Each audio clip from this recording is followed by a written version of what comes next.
Likewise, we're trying to work on Iran to get that solved without having to get into any bombing, as we say, big bombing. I don't want to do that. I want them to work a deal. I want them to be very successful.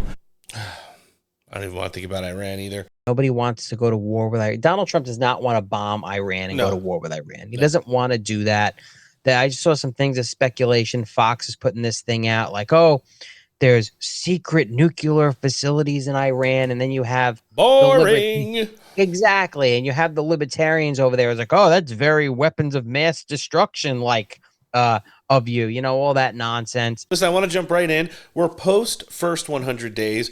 Tons of stuff and accomplishments to talk about. The U.S. southern border is finally closed for business. We're removing, detaining, and deporting criminal illegal aliens, much as President Trump has promised. The first trade deal after Liberation Day was inked yesterday between the United States and the U.K.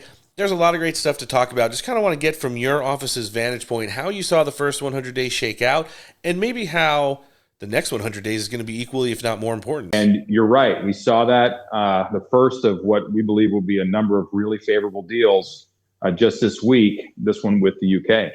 Yeah, it's going to be interesting to see. I mean, President Trump's got a pretty big trip to the Middle East coming down here in the next week or so. So it's going to be really interesting on how these all start to shake out. I think we're going to start getting a flurry of them. Hey, listen, part of the immigration wins that we had was turning around the CBP One app that the Biden-Harris administration used to fly in hundreds of thousands of illegal aliens from all over the world and deposit them all over our country. It's now the CBP Home app, which is going to cost American taxpayers a lot if you self-deport, and maybe even have cash incentives for once you leave the country and confirm that you've returned to your country of origin or where your final destination, not in the United States, is going to be.